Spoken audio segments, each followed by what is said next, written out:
Good morning. We are on a new book today. We are going to be reading Mother West Wind's Neighbors. It's a pretty old book. It was written in 1913 by a man named Thornton Burgess, and he grew up over on the East Coast and liked to write stories about animals, like fables, where the animals talk and have personalities. And at the end of each story, there's like a lesson that's supposed to be learned by the animals and by the readers as well. I know you think, wow, that's a really old story. Are you sure you want to be reading that? But really, it's still very pertinent. All of the lessons learned are still something that can be taken and used today as well. And they're fun, too. I'm sure you've probably heard of some of the characters like Brer Rabbit, Peter Rabbit, Johnny Chuck. So we will start with this one.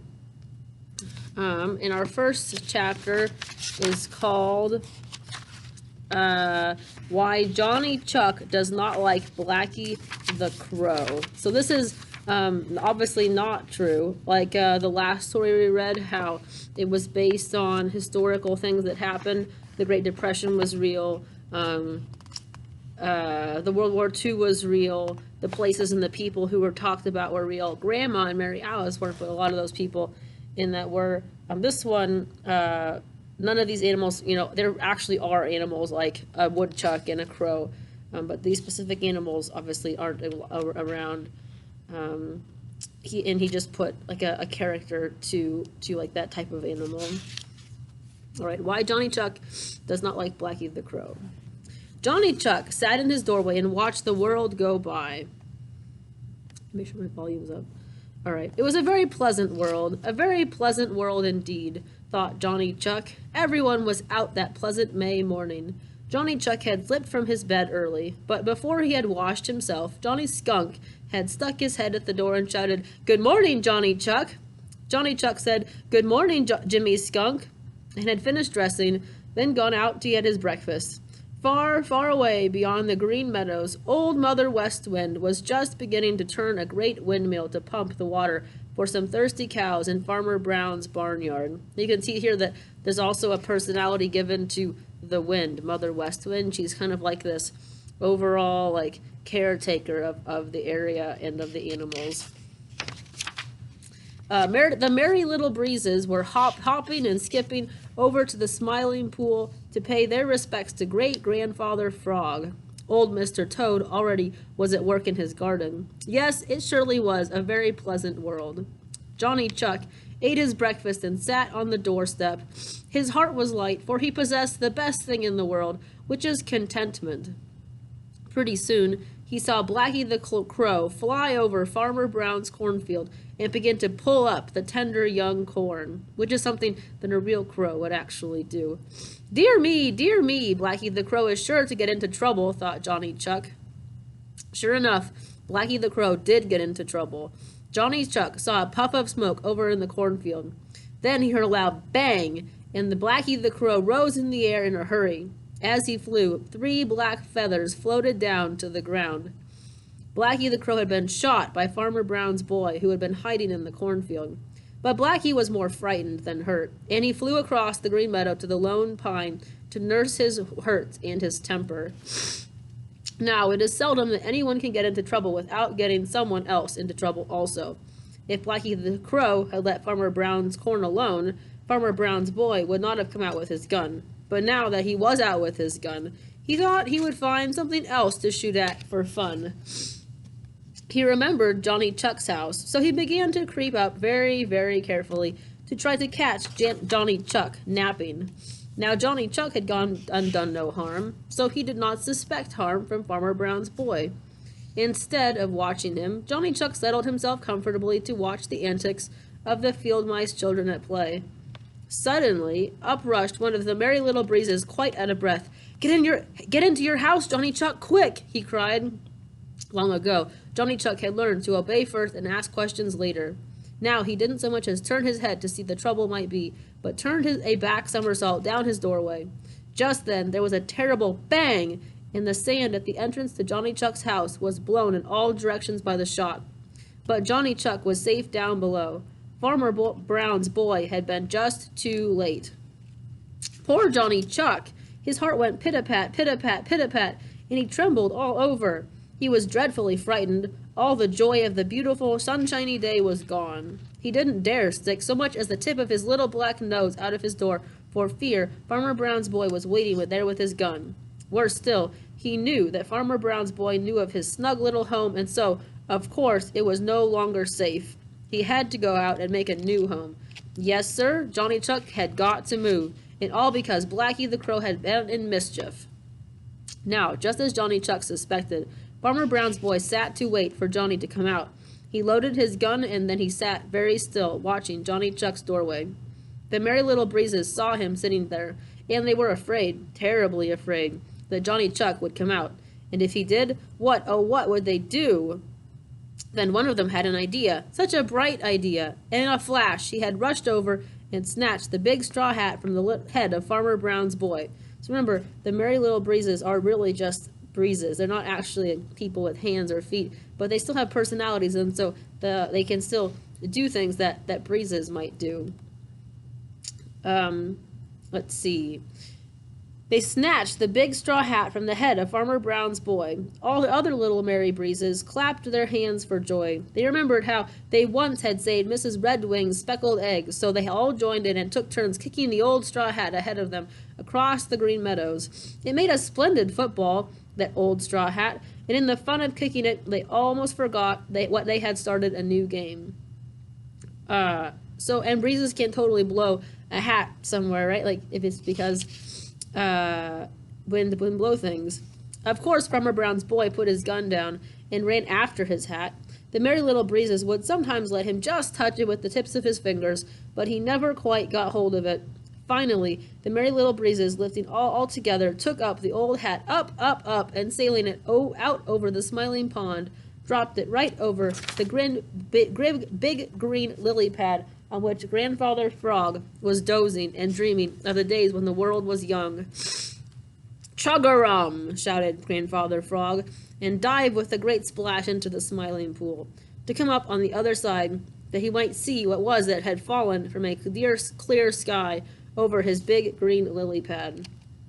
While Farmer Brown's boy cut a long pole, and with it fished in the Smiling Pool for his old straw hat, one of the Merry Little Breezes hurried back to Johnny Chuck's house to tell him the way was clear, and that it was safe for him to come out. You may be sure Johnny Chuck was glad, very glad to hear that. Very, very cautiously, he poked his little black nose out of his doorway. Way down by the Smiling Pool, he could see Farmer Brown's boy fishing for his old straw hat. Johnny Chuck didn't wait to see him get it. No, sir. Johnny Chuck just whispered goodbye to his snug little home and scampered up the Lone Little Path as fast as he could. Pretty soon he came to a little secret path he made for such just a need. No one knew of it but himself.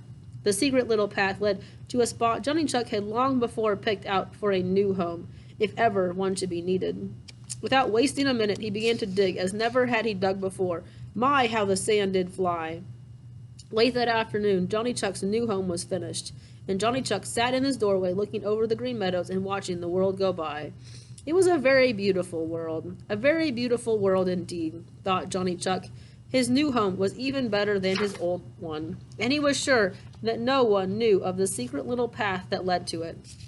He was happy, was Johnny Chuck, for once more he had found the best thing in the world, which is contentment. Presently he saw Farmer Brown's boy coming down the Lone Little Path across the Green Meadows.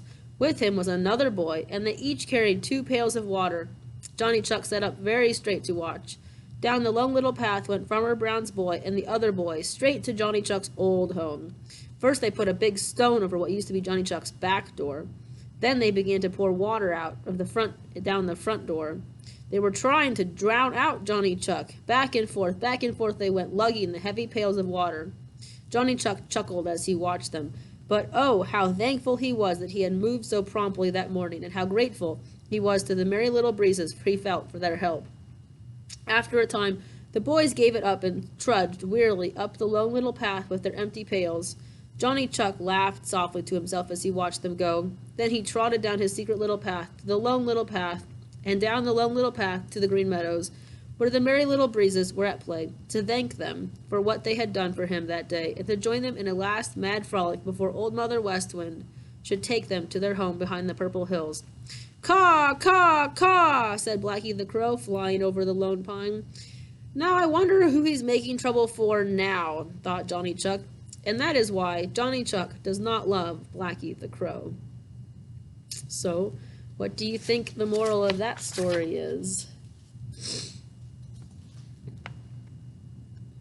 I think the moral of that story is that even if you get into trouble and are fine afterwards, it doesn't necessarily mean that you don't pull other people into the mix also.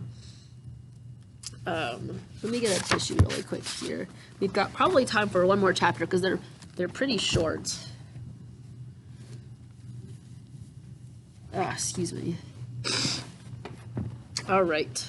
Let's see. So this next chapter is called Unc' Billy Possum Arrives. And you might notice that some of the language in this is a little bit funny. It's because I'm not reading it funny.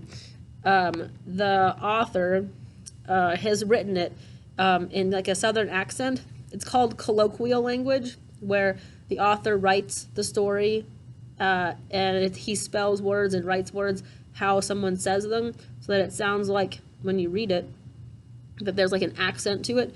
Because these characters are supposed to be in like the southern part of the United States, like Mississippi, Alabama, where they have a different way of speaking. So you might notice that some things are said a little bit differently.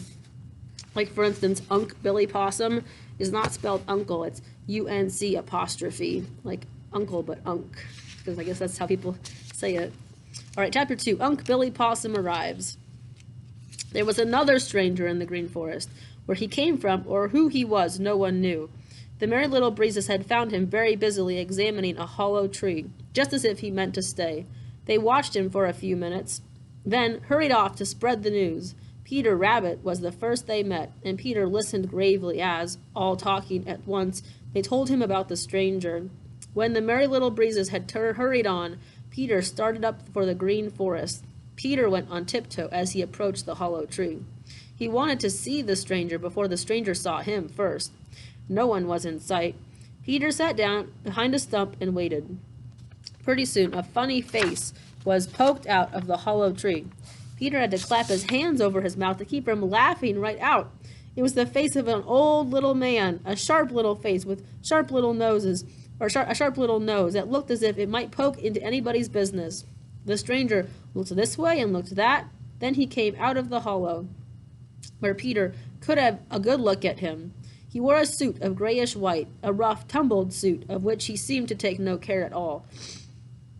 He wore black gloves and black stockings, though which his white fingers and toes showed, and he had a long tail, a tail that looked very like the long tails of the rat family, only it was much larger. Although, altogether, the stranger looked quite innocent and harmless, and Peter decided to make himself known. "Good morning," said Peter, stepping out from behind the stump. The stranger looked down at him and grinned. "Mornin', sir," said he. "May I ask where you come from and how long you are going to stay?" asked Peter Rabbit in his most polite manner, and Peter can be very polite when he wants to be. The stranger showed all his teeth again in another grin. "Yo may," he said. "I reckon yo alls don't know me. I come from old Virginny, and this place is so like my old home that I reckon I'll stay. Some folks call me Old Bill Possum, but most folks call me Unc' Billy." "I'm very pleased to know you, Uncle Billy, and I hope you'll like the Green Forest and the Green Meadows," said Peter. Unc' Billy chuckled. "All right, sho, I shall," he replied. Then he leaned over and very slowly winked at Peter Rabbit. "Can yo tell me, sir, if any poultry live around here?" he asked. Peter looked a wee bit puzzled. "If you're asking about hens," he replied, "Farmer Brown has some very fine ones over beyond the Green Meadows." I wonder what Unc' Billy Possum wants to have to do with the hens. Unc' Billy winked again. "I'm right sure I'll stay," said he. Peter Rabbit and the Merry Little Breezes soon had the news spread not only all through the Green Forest itself, but all over the Green Meadows. Of course, everybody soon found some excuse to visit the hollow tree where Unc' Billy Possum had decided to make his home. Unc' Billy was tired after his long journey and was fast asleep inside the hollow tree when the first of the callers arrived. So they sat down and around the foot of the tree to wait. Every few minutes another visitor would arrive. Each would appear very much surprised to find the others there and would look a little foolish. Each pretend that it was merely chance that had brought him this way. But no one seemed to have business important enough to take him away. And pretty soon nearly all the little people of the Green Forest and Green Meadows were seated at the foot of the hollow tree. So they're a little nosy, aren't they? Like when a new student comes in, everybody wants to know about them. Finally, Johnny Chuck grew tired of waiting. I begin to believe that we have been fooled and that there isn't any stranger here at all, he said. There is too, for I talked with him, said Peter Rabbit indignantly. If you know him, why don't you call him out so we can meet him? Asked Jimmy Skunk. I don't think it would be polite, replied Peter Rabbit, but this wasn't the real reason. Down in his heart, Peter was just a wee bit afraid. You see, he didn't know the stranger would like it. And Peter had looked upon some very sharp teeth when Unc' Billy Possum had grinned down on him that morning. Let's send Chatter the Red Squirrel up to look in, and see if there's anyone in the hollow tree, said Reddy Fox. No, no, you don't, Reddy Fox, shouted Chatterer, who was quick-tempered and a terrible scold. And he began to call Reddy names in such a shrill voice that he waked Unc' Billy. Very slowly, Unc' Billy Possum climbed out of the hollow where he could all see them. He looked down, and then he grinned until he showed all his white teeth. How do you alls do? Asked Unc' Billy. 'Pears to me that yo alls all right smart interested in my old hollow log. It isn't the hollow tree itself, but you, Uncle Billy, exclaimed Peter Rabbit. These are your new neighbors come to make a call. Unc' Billy grinned. I certainly feel honored. I think I will come down and shake hands, said he. Danny Meadow Mouse looked at Unc' Billy's white teeth and remembered that he couldn't stop any longer. So did Striped Chipmunk and Whitefoot the Wood Mouse. Why do you think they all don't want to be near Unc' Billy? I think he's scary. Those white teeth, they're like, I wonder if he's going to eat us. In fact, by the time Unc' Billy reached the ground, there was no one there but Reddy Fox. As they left, each had promised to call again. Just a second. My nose is stuffy today. I don't know why. Allergies, maybe. All right. Unc' Billy grinned at Reddy Fox and showed all his teeth once more. I'm pleased to meet you, Mr. Possum, said Reddy respectfully, which wasn't at all what he meant to say, and then he started off to tell Granny Fox all about it. It was just a few days later that Jimmy Skunk felt a great emptiness in his stomach. Jimmy had sat down and gently rubbed his stomach as he tried to decide what would taste best for his supper. Let me see, said Jimmy. I had beetles for breakfast and grasshoppers for dinner, and now for supper I want a change. What shall it be? Just then a sleepy cock-a-doodle-doo sounded from way over toward Farmer Brown's. Jimmy Skunk rubbed his stomach and chuckled softly. It's an egg I want. It certainly is an egg. Maybe two. Ooh, perhaps three. The black shadows crept out from the purple hills across the green meadow, and Jimmy watched them impatiently. How slow they were! How he did wish they would hurry! With every little minute he grew hungrier. It wouldn't do to go up to Farmer Brown's hen house until it was so dark that Farmer Brown's boy would have gone into the house. So he's helping himself. He's stealing the hen eggs. Slowly, the shadows crept up towards the hen house, until finally it was all in darkness. Softly, Jimmy Skunk crept up to a hole of which he knew. Just outside he sat down and listened for a few minutes. He could hear the biddies clucking sleepily. When all was still, Jimmy Skunk crept inside, and if you had been there to see, you would have found him wearing his broadest smile. For I'm sorry to say, Jimmy Skunk felt quite at home in Farmer Brown's hen house. He's done this before. Let me see.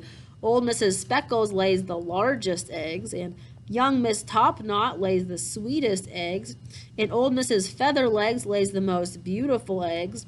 I think I'll try Mrs. Topknot's first, said Jimmy to himself. He went straight to Mrs. Topknot's nest and reached in. But it was empty. Jimmy made a wry face and hurried over to the nest of Mrs. Speckles. Not an egg could be felt. Jimmy's heart sank. Could it be that Farmer Brown's boy had gathered the eggs before dark? It must be, though he usually gathered them in the morning. Jimmy hurried over to the nest of Mrs. Featherlegs. Ah, what was that? It was an egg. Jimmy reached in with both his hands to take it out. How queer and light it felt. Jimmy's fingers slipped around to one end. There was a hole there. Jimmy was holding nothing but an empty shell. Then Jimmy Skunk knew that it was not Farmer Brown's boy who had been before him, but someone else who likes eggs as well as he does. For a minute, Jimmy lost his temper and ground his teeth. He was so angry. It must be that glutton Shadow the Weasel, he muttered, as he began to search in all the other nests within reach. Not an egg could be found.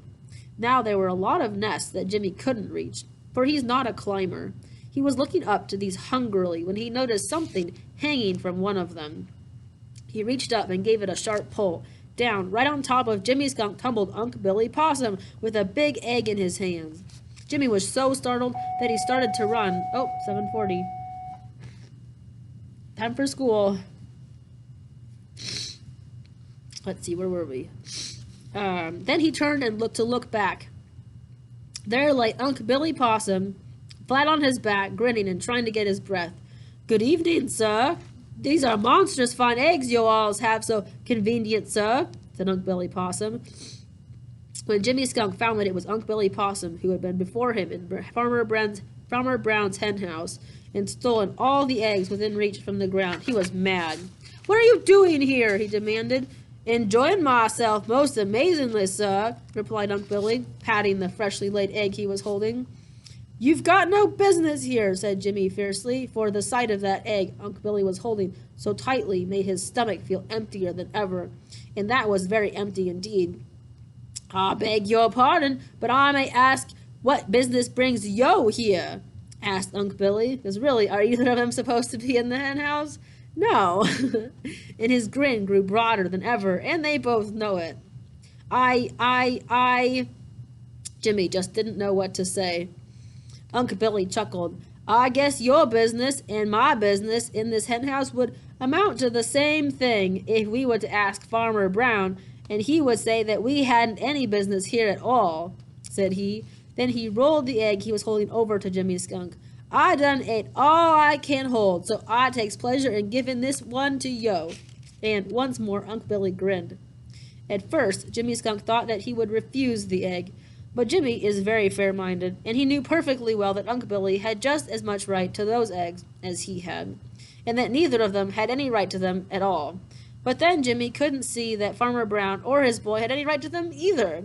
They really had belonged to Mrs. Topknot and Mrs. Speckles and Mrs. Featherlegs. So when Unc' Billy rolled the egg over to him, Jimmy allowed his temper to cool off. There wasn't another egg within reach, for Jimmy had searched in every nest he could look into. This egg certainly did look good. Jimmy suddenly held out his hand to Unc' Billy. You're right, Unc' Billy, he said. I guess you have just as much business here as I have. You certainly have the advantage of me because you can climb while I cannot. I'm much obliged to you for this egg because without it I should go hungry. In a flash, Unc' Billy Possum was on his feet, and 2 seconds later he was scrambling up to the top row of nests. He was down again with another egg by the time Jimmy had finished the first one. He gave it to Jimmy, and with a low and very polite bow, I have the honor to propose that we become partners, sir, and that in honor of the new firm of Skunk and Possum, we each eat another egg. And Unc' Billy, his eyes twinkling, and they did. All right. Different type of book, huh? I like it, though. There's definitely meaning. Like this one, I'm not sure if you're supposed to take it this way, but I take it as work with each other to get things done. Like they're not supposed to be stealing, but they're working together as a team to help each other out. So don't get caught. I guess that's not a good lesson, but that's kind of what I learned in that one.